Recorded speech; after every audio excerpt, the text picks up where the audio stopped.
Hello student, स्वागत है आप लोग का राजा रेड्डी पब्लिकेशन के यूट्यूब चैनल में।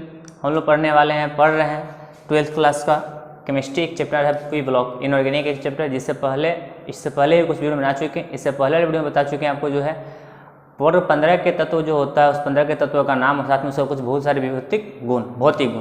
आज के वीडियो में पढ़ने वाले हैं जो है उस पूर्व 15 में जो सबसे पहला जो है तत्व आता है नाइट्रोजन, ये उसी को जो है N2 के फॉर्म में राइट करते हैं डाइनाइट्रोजन। उसका निर्माण कैसे होता है, उसका जो है गुण क्या होता है और साथ में उसका उपयोग क्या होता है। हम प्रत्येक जो है किसी भी जो है इस चैप्टर में पढ़ेंगे कि जितना भी यौगिक का निर्माण करेंगे या तत्व का निर्माण करेंगे उसका जो है निर्माण की विधि पढ़ेंगे, उसका जो है गुण पढ़ेंगे और साथ में जो है उसका उपयोग पढ़ेंगे। तो हम सबसे पहले आज की वीडियो जो पढ़ने वाले हमारा जो है उसका नाम है डाइनाइट्रोजन का निर्माण।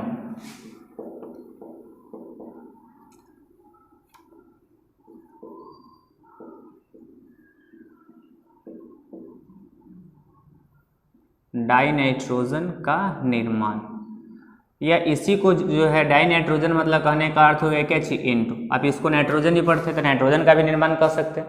तो निर्माण करने का इसका जो बहुत सारा विधि हम अलग अलग तरह का विधि का पढ़ने का क्या करेंगे प्रयास करेंगे। सबसे पहला जो विधि होता है उसमें किसका उपयोग किया था उसको देखिएगा। सबसे पहला प्रोसेस होता है जिसका नाम है उसमें उपयोग किया था अमोनियम क्लोराइड का।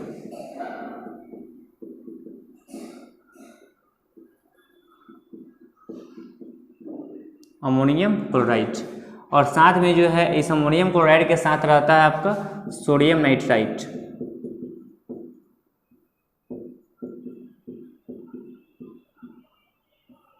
सोडियम नाइट्राइट तो अमोनियम क्लोराइड होगा क्या, ऐसे जो आप इसको नीचा लिखिएगा। अमोनियम क्लोराइड मतलब कहने का अर्थ हो गया कि NH4 और Cl, इसमें जो है NaNO2 के साथ हम क्या कराना अभिक्रिया कराना। तो यह सब जो है जलीय अवस्था में होता है, एक्वस अवस्था में इसका अभिक्रिया कराएं तो क्या बनेगा। अगर देखें हम तो आप जनरली जब जानते होइएगा कि NH4 जो होता है इस पे प्लस, Cl पे माइनस, Na पर एक प्लस, NO2 पर एक माइनस। तो अगर इसको तोड़ने का प्रयास करेंगे तो NH4 वाला जो है NO2 के साथ चल जाएगा, Na जो है के साथ चल जाएगा Cl के साथ चल जाएगा।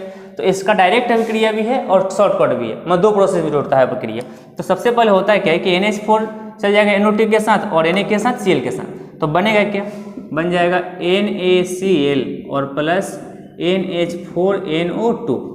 यह होगा सबसे फर्स्ट में अभिक्रिया होता है। लेकिन इसके बाद यह NH4 जो है आपका NH4 और NO2 यह फिर से जो है टूटता है। फिर से क्या होता है, टूटता है। तो फिर से टूटता है तो क्या होता है, तो आप जो है सबसे पहले निकलता है जल। क्या निकलता है, जल। तो आप जानते हैं कि जल को जो है बनाने के लिए जो है हाइड्रोजन का 2 और ऑक्सीजन कितना जो है अणु चाहिए, परमाणु चाहिए A, इसका 2 और इससे कितना 1।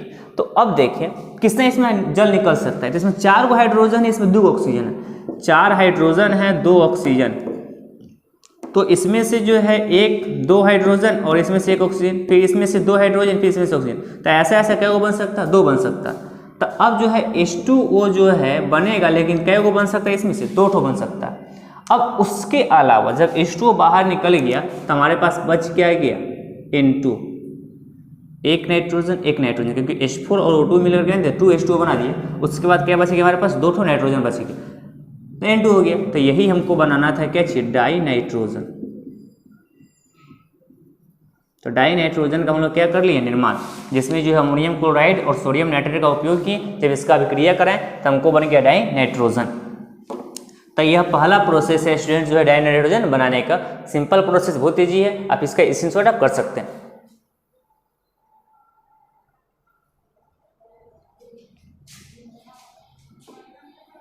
अब अगला आप देखेंगे विधि हम लोग। अगले में उपयोग करते हैं हम लोग किसका, अमोनियम डाइक्रोमेट का। अमोनियम क्या चीज, डाइक्रोमेट का। तो अमोनियम डाइक्रोमेट होता है क्या, तो अमोनियम डाइक्रोमेट होता है आपका जो है NH4 का होल 2 Cr2 और O क्या चीज 7। जब इस अमोनियम डाइक्रोमेट को हम गर्म करते हैं, किसको गर्म करते हैं, अमोनियम डाइक्रोमेट को। तो अमोनियम डाइक्रोमेट को गर्म करेंगे तो हम तो जानते हैं कि सबसे पहले हम निकालेंगे जल। क्या निकालेंगे, जल। जल का कितना इसमें परमाणु बन सकता है देखते हैं। 4 दूना 8 हाइड्रोजन है, 8 क्या चाहिए हाइड्रोजन और ऑक्सीजन 7 हुआ। तो हमको जो है इसमें से अगर 2-2 के फॉर्म में तोड़े तो 2H फिर 2H फिर 2H फिर 2H, मतलब यह H2 हो गया, फिर यह H2 हो गया, यह H2 इसमें से, अब फिर यह भी H2 और फिर यह भी क्या चाहिए H2। अब आगे देखिए तो इसका तो बखरा कर लिए, इसमें से एक एक ऑक्सीजन ला के यहाँ पे डाल देते हैं तो कई गो जो है बनने वाला है जल, 4 ठो बनने वाला। तो 4 ठो जल हम बना दिए, 4 ठो क्या बना दिए जल। अब इसमें से कई ठो ऑक्सीजन बची गया, 3 ऑक्सीजन बची गया, याद रखिएगा स्टूडेंट सब। उसके अलावा हमको तो डाई नाइट्रोजन ही बनने वाला है, इसमें क्या बनने वाला है डाई नाइट्रोजन। तो अब इतना करने के बाद इसमें क्या बच जाता है, इसमें बच क्या जाता है अगर देखें तो एगो Cr2 बच गया। क्या बच गया Cr2, ये Cr2 तो बच ही गया ना, और Cr2 बच गया हमारे पास। और उसके बाद ऑक्सीजन का ठो बच गया, क्योंकि 2 गो नाइट्रोजन हम निकाल चुके हैं, हाइड्रोजन का उपयोग कर चुके हैं, ऑक्सीजन हमारे पास 3 गो बचा हुआ, तो Cr2O3 क्या कर गया बच गया। तो इस तरह से जो है जब अमोनियम डाइक्रोमेट को जो जब गर्म किया जाता है तो गर्म करने के बाद बनता है क्या चीज डाई नाइट्रोजन। आप इस वाले का स्क्रीनशॉट कर लीजिए और हमेशा नोट डाउन कीजिए, बहुत ईजी भी आप समझ रहे हैं, आसानी से समझ रहे हैं।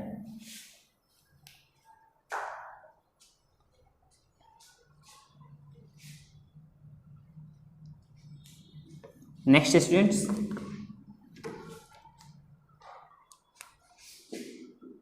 अगला बारी है सोडियम एंजाइड या बेरियम एंजाइड।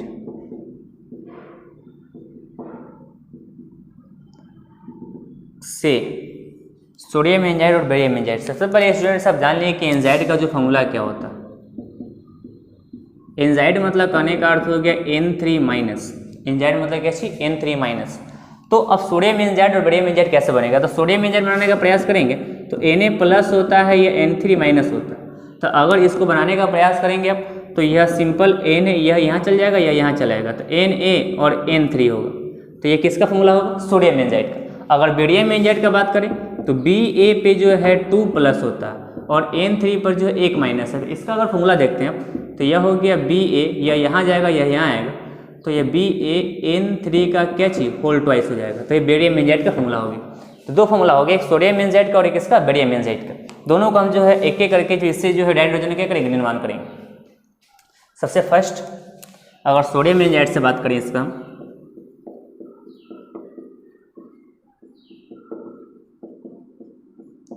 सोडियम एंजाइड से तो सिंपल सोडियम एंजाइड का फॉर्मूला हो गया NaN3। इस सोडियम एंजाइड को जब गर्म करते हैं किसी भी एंजाइड को तो नाइट्रोजन और आपका जो है यह सोडियम जो है कहाँ आ जाएगा बाहर। कितना है इसका आप संतुलित कर सकते हैं, यहाँ पे नाइट्रोजन 3 है, यहाँ पे कितना है 2, आप संतुलित करना चाहिएगा। तो इसमें अगर 2 से मल्टीपल कर देते हैं तो 3 दूना 6 हो गया, इसमें 3 से मल्टीपल करना होगा आपको और इसमें 2 से मल्टीपल करना होगा। तो इस सोडियम एंजाइड को जब गर्म करेंगे तो आपको डाई नाइट्रोजन जो है क्या हो जाएगा मिल जाएगा। अगला इसका जो है सेकेंड नंबर जो प्रोसेस है हमारा वह है किससे बेरियम एंजाइड से।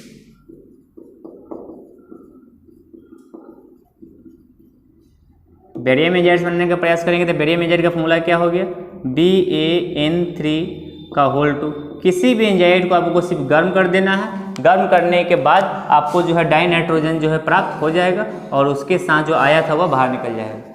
तो यह डाई नाइट्रोजन हो गया और यह बेरियम हो गया। संतुलित करना चाहिएगा तो 3 दूना 6 नाइट्रोजन है, तो यहाँ 3 से मल्टीपल कर लीजिए, यह हो गया संतुलित आपका। तो इस तरह से आप देखिए जो है 3 विधि था जो है डाई नाइट्रोजन बनाने का। इस वाले प्रोसेस का स्क्रीनशॉट आप कर सकते हैं।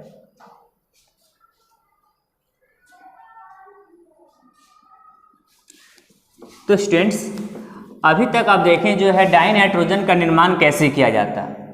3 विधि पढ़े आप, अमोनियम क्लोराइड, फिर उसके बाद एंजाइड, फिर उसके बाद अमोनियम डाइक्रोमेट। तो अब आगे हम पढ़ने वाले हैं, यह तो बनाने का विधि था, अब हम पढ़ेंगे जो उसका गुण क्या हो सकता है, उसके बाद इसका उपयोग पढ़ लेंगे। हमारा यह जो डाई नाइट्रोजन बनाने का जो है विधि इसका क्या हो जाएगा हमारा समाप्त हो जाएगा। फिर अगला पार्ट हम पढ़ेंगे क्या होगा उसमें। तो स्टूडेंट्स अब इसका हमको पढ़ना है गुण। क्या पढ़ना है गुण। गुण में जो है सबसे पहले स्टूडेंट्स आप जान ले पहला नंबर कि जो डाई नाइट्रोजन होता है N2, इसमें नाइट्रोजन और नाइट्रोजन के बीच जो है कितना बॉन्ड होता है 3 बॉन्ड होता है। तो अब एक होता है टॉपिक जिसका नाम है बंध वियोजन एंथैल्पी।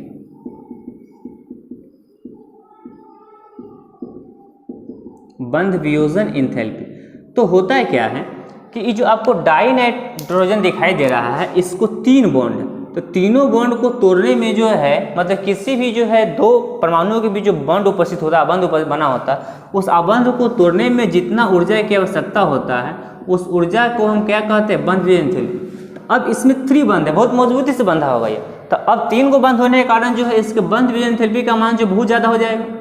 बंध वियोजन एंथैल्पी का मान क्या हो जाएगा, बहुत ज़्यादा हो जाएगा। तो बहुत ज़्यादा होने के कारण जो है यह बहुत जो है कम जो है किसी तत्व से जो क्रिया कर पाता है, कह सकते हैं कमरे के ताप पर जो बहुत क्या होता है, कम क्रियाशील होता है। पहला गुण जो होगा कमरे के ताप पर यह बहुत कम क्रियाशील होता है, यह बहुत कम क्रियाशील होता है। क्यों होता है? हाँ तो स्टूडेंट्स हम जो है पढ़ रहे थे फर्स्ट वन कि यह कमरे के ताप पर जो है बहुत क्या होता है, कम क्रियाशील होता है, क्योंकि इसका बंध वियोजन एंथैल्पी का मान जो है बहुत क्या होता है, अधिक होता है। सेकेंड नंबर जो होता है हैबर विधि,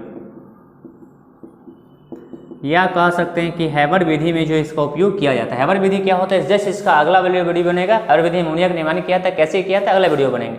लेकिन सिंपल प्रोसेस है क्या कि जब जो है यह डाई नाइट्रोजन जो होता है इस डाई हाइड्रोजन के साथ अब क्रिया करता है तो जो अमोनिया का क्या कर लेता है, निर्माण। तो अमोनिया के निर्माण में भी जो है इसका उपयोग किया जाता है, मतलब कह सकते हैं कि जो है इसके साथ अब क्रिया गैसीय फॉर्म में होता है दोनों, और 773 केल्विन ताप पर तब जो है अमोनिया का निर्माण हो जाता है। ये दूसरा गुण हो गया। तीसरा गुण ऑक्साइड से अब क्रिया करता है कि जब ये डाई नाइट्रोजन जो है डाई ऑक्सीजन से अब क्रिया करेगा तो यह बना देता है नाइट्रिक ऑक्साइड। क्या रहता है, नाइट्रिक ऑक्साइड। तो इस तरह से आप देखें कि जो है बहुत सारा जो है इसका गुण हो गया। और एक और 2 गुण हैं, जैसे 4 नंबर में कह सकते हैं कि जब धातु से अब क्रिया करता है यह डाई नाइट्रोजन तो यह बनाता है आयनिक यौगिक, और जब अधातु से अब क्रिया करता है तो यह बनाता है सहसंयोजक यौगिक। कौन यौगिक, सहसंयोजक यौगिक। तो इस टाइप से जो है इसका जो बहुत सारा जो है गुण हो गया। और उपयोग में जो है सिंपल है प्रोसेस कि जितना भी जो है उपयोग करने का आप लिखना चाहते हैं इसका, तो उपयोग जो होता है जितना भी नाइट्रोजनिक यौगिक बनता है, कैसा यौगिक, नाइट्रोजनिक यौगिक जितना भी बनता है उस सभी यौगिकों के निर्माण में जो इसका उपयोग किया जाता है। तो स्टूडेंट्स जो है यह था जो है आप इसका इसे कर सकते हैं, डाई नाइट्रोजन का निर्माण, साथ में इसका गुण और साथ में इसका क्या चीज़ उपयोग। और आपको अच्छी तरह समझ में आए तो अभी जो है चैनल को सब्सक्राइब कर दीजिए, लाइक कीजिए और कमेंट करना नहीं भूलिए। आज के लिए इतना ही, थैंक्स।